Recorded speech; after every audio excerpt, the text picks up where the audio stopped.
स्वागत है इस नए विश्लेषण में। आज का विषय सीधा हमारे रोजमर्रा के जीवन और सीखने के तरीके से जुड़ा है। जरा सोचिए, जब भी कोई नई चीज सीखी जाती है तो शुरुआत में गलतियां तो होती ही हैं, है ना? लेकिन यही गलतियां असल में गहरी समझ और परफेक्शन का रास्ता खोलती हैं। मनोविज्ञान की दुनिया में इस पूरी प्रक्रिया को प्रयास एवं त्रुटि अधिगम सिद्धांत यानी trial and error learning theory कहा जाता है। तो चलिए, बिना देर किए सीधे इस दिलचस्प थ्योरी के वैज्ञानिक पहलुओं पर बात करते हैं। आगे बढ़ने से पहले एक नज़र आज की इस चर्चा की रूपरेखा पर डाल लेते हैं। शुरुआत करेंगे गलतियों से सीखने की बेसिक अवधारणा से। फिर बात करेंगे थॉर्नडाइक के मशहूर उद्दीपक अनुक्रिया बंध और उनके भूखी बिल्ली के प्रयोग के बारे में। इसके बाद सीखने के कुछ वैज्ञानिक नियमों को समझेंगे और अंत में देखेंगे कि ये सब हमारी एजुकेशन या कक्षा में बदलाव के लिए कैसे लागू होता है। तो चलिए, पहले खंड से शुरुआत करते हैं, गलतियों से सीखना। देखते हैं कि कैसे बिना किसी तय योजना के किए गए अनगिनत प्रयोग हमें मुश्किल से मुश्किल समस्याओं को सुलझाने के काबिल बनाते हैं।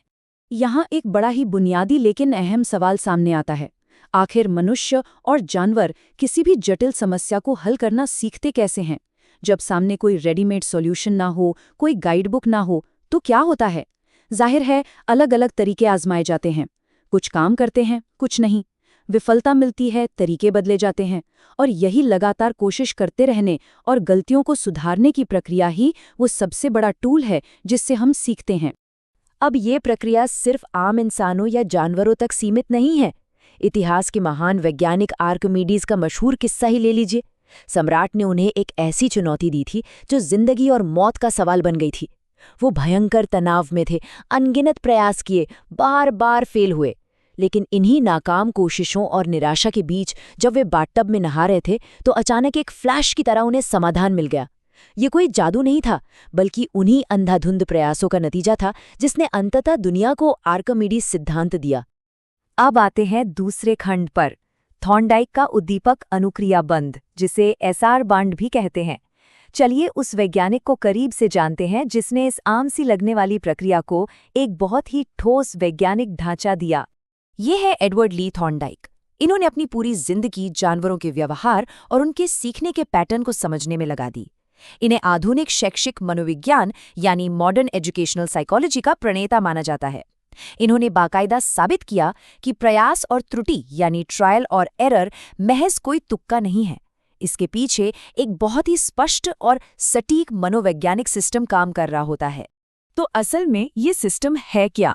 थॉर्नडाइक के अनुसार सीखना मूल रूप से एक मनोवैज्ञानिक कनेक्शन है। इसी को उद्दीपक अनुक्रिया बंध या एसआर बांड कहा जाता है। इसे थोड़ा सरल भाषा में समझते हैं। जब सामने कोई खास स्थिति या ट्रिगर आता है जिसे उद्दीपक या स्टिम्युलस कहते हैं, तो उस पर एक प्रतिक्रिया या रिस्पॉन्स दिया जाता है। जब वो रिस्पॉन्स सही बैठता है और सफलता मिलती है तो दिमाग में उस स्थिति और उस प्रतिक्रिया के बीच का कनेक्शन एकदम मजबूत हो जाता है। बस इसी कनेक्शन का मजबूत होना ही सीखना है। खंड 3, भूखी बिल्ली का प्रयोग। अब सवाल ये था कि इस एसआर बॉन्ड के बनने की प्रक्रिया को साबित कैसे किया जाए। इसके लिए थॉर्नडाइक ने एक बेहद दिलचस्प और मनोविज्ञान के इतिहास का सबसे मशहूर प्रयोग डिजाइन किया। उन्होंने एक खास तरह का पजल बॉक्स यानी पहेली बॉक्स तैयार किया। सेटअप कुछ यूं था कि इस बॉक्स के अंदर एक भूखी बिल्ली को बंद कर दिया गया और ठीक बाहर खाना रख दिया गया। खाना बिल्ली को बिल्कुल साफ दिख रहा था। अब यहाँ समझने वाली बात यह है कि पिंजरे की कैद और वो तेज भूख, ये दोनों मिलकर एक बेहद शक्तिशाली स्टिम्युलस यानी उद्दीपक का काम कर रहे थे, जो बिल्ली को हर हाल में बाहर निकलने का रास्ता खोजने के लिए मजबूर कर रहे थे। बॉक्स के अंदर क्या हो रहा था, जरा उस सीक्वेंस को देखते हैं। सबसे पहले उस शक्तिशाली उद्दीपक के कारण बिल्ली ने बाहर निकलने के लिए खूब सारे रैंडम प्रयास किए। पिंजरे को काटा, खरोचा, बेचैनी में उछल कूद की, और इसी भागदौड़ में अचानक और बिल्कुल गलती से उसका पंजा एक स्ट्रिंग या लीवर पे पड़ गया। दरवाजा खुला और उसे खाना मिल गया। ये थी पहली आकस्मिक सफलता। लेकिन असली जादू तो तब हुआ जब बिल्ली को दोबारा उसी बॉक्स में डाला गया। इस बार उसे बाहर निकलने में पहले के मुकाबले काफी कम समय लगा। बार बार दोहराने पर सारी फालतू हरकतें गायब हो गईं और बिल्ली ने सीधा लीवर दबाना सीख लिया। मतलब एसआर बॉन्ड पूरी तरह से सेट हो चुका था। आगे बढ़ते हैं खंड 4 की ओर, सीखने के नियम। इस एक पजल बॉक्स वाले प्रयोग ने पूरी साइकोलॉजी को बदल कर रख दिया। इससे कई बुनियादी वैज्ञानिक नियम निकल कर आए जो बताते हैं कि सीखने की असली प्रक्रिया काम कैसे करती है। थॉर्नडाइक ने मुख्य रूप से 3 प्राइमरी नियम दिए। सबसे पहला और बेहद अहम है तत्परता का नियम या लॉ ऑफ रेडीनेस। ये नियम साफ कहता है कि कुछ भी सीखने से पहले इंसान का मानसिक रूप से तैयार होना सबसे जरूरी है। अगर दिमाग तैयार नहीं है और जबरदस्ती कुछ सिखाने की कोशिश की जाए तो सिवाय झुंझलाहट के कुछ हासिल नहीं होता। सोचिए, अगर बिल्ली भूखी ही ना होती तो क्या वो बाहर निकलने की इतनी जद्दोजहद करती? बिल्कुल नहीं। यानी किसी भी चीज को सीखने के लिए मोटिवेशन या प्रेरणा का होना फाउंडेशन है। अब आते हैं दूसरे प्राइमरी नियम पर, अभ्यास का नियम। इसके 2 पहलू हैं। पहला है उपयोग का नियम, जो बहुत सीधा है। प्रैक्टिस इंसान को परफेक्ट बनाती है। किसी काम को बार बार करने से वो SR बॉन्ड और मजबूत होता है। लेकिन इसके ठीक उलट है अनुपयोग का नियम। मतलब अगर प्रैक्टिस करना छोड़ दिया जाए तो वो दिमागी कनेक्शन धीरे धीरे कमजोर पड़ने लगता है और सीखी हुई चीजें दिमाग से गायब होने लगती हैं। तीसरा और शायद सबसे ज्यादा असरदार नियम है प्रभाव का नियम, यानी लॉ ऑफ इफेक्ट। हिलगार्ड और बोर की इस व्याख्या पर गौर करें तो इसका सीधा सा मतलब ये है कि अगर किसी काम का अंजाम अच्छा या सुकून देने वाला होता है तो वो आदत पक्की हो जाती है। दिमाग उसे भविष्य में भी दोहराना चाहता है। लेकिन अगर नतीजा बुरा, दर्दनाक या असंतोषजनक हो तो वो व्यवहार अपने आप कमजोर पड़ जाता है। इन 3 मुख्य नियमों के अलावा थॉर्नडाइक ने 5 गौण यानी सेकेंडरी नियम भी दिए। ये नियम सीखने की बारीकियों को और अच्छे से समझाते हैं। जैसे मनोवृत्ति का नियम बताता है कि पॉजिटिव माइंडसेट सीखने की रफ्तार को कितना बढ़ा सकता है। वहीं समानता का नियम ये दिखाता है कि कैसे पुराने अनुभवों या ज्ञान का इस्तेमाल करके एक बिल्कुल नई समस्या को चुटकियों में सुलझाया जा सकता है। ये सब मिलकर हमारी लर्निंग कैपेसिटी को एक नया आकार देते हैं।